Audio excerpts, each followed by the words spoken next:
Israel masih terus melakukan serangan di Gaza meski gencatan senjata sedang diupayakan. Bahkan mereka tak segan menembaki kerumunan warga Palestina yang sedang mengantri bantuan. Dikutip dari Arab News pada Rabu 16 Juli, peristiwa itu terjadi di Rafah, Gaza Selatan pada Sabtu akhir pekan lalu. Mulanya warga hendak mengambil bantuan kemanusiaan dari Yayasan Kemanusiaan Gaza. Namun pada saat yang sama, pasukan Israel melepaskan tembakan di sekitar lokasi. Warga pun langsung membungkuk dan tiarap saat peluru berterbangan di atas mereka.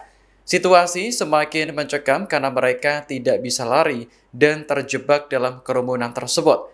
Laporan dari Palang Merah Internasional menyebutkan 31 orang tewas, sementara 132 orang lainnya terluka.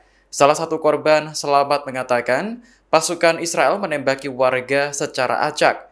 Ia pun menyaksikan langsung mayat-mayat berjatuhan di lokasi distribusi bantuan. Presiden Inisiatif Nasional Palestina Mustafa Barghouti menggambarkan peristiwa itu sebagai pemandangan tragis.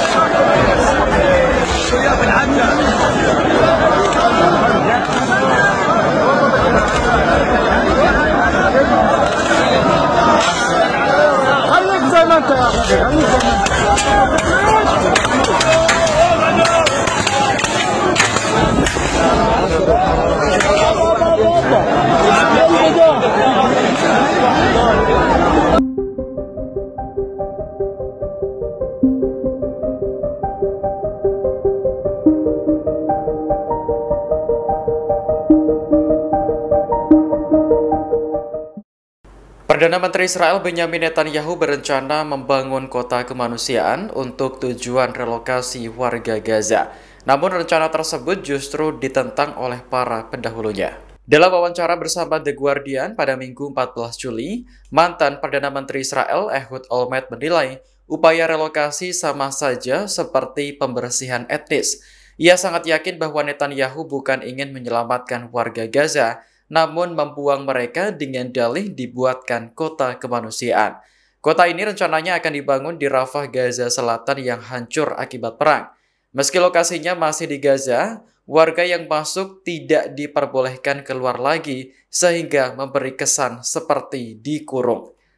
Menteri Pertahanan Israel, Israel Katz telah memerintahkan pembangunan zona itu dipercepat. Namun, tidak semua tokoh Israel setuju atas rencana relokasi warga Gaza tersebut. Olmert bahkan dengan berani melabeli rencana kota kemanusiaan sebagai pembentukan kamp konsentrasi.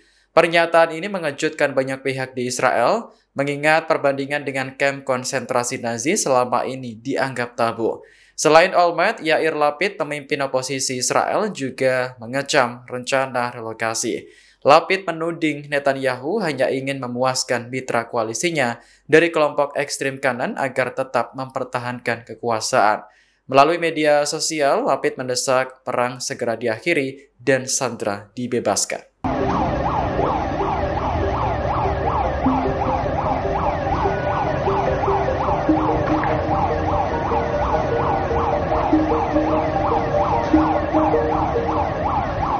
Sejak perang dengan Iran berakhir, gelombang kebakaran dan ledakan misterius melanda kawasan industri Israel. Insiden tersebut menimbulkan kecurigaan tentang adanya sabotase yang disengaja. Kantor berita Iran Tasnim mengutip pemberitaan sejumlah media Israel pada Selasa 15 Juli. Elite Parts Air Services menyatakan bahwa sejumlah besar kebakaran terjadi di dalam sistem pendingin udara pintarnya yang dipasang di banyak pabrik.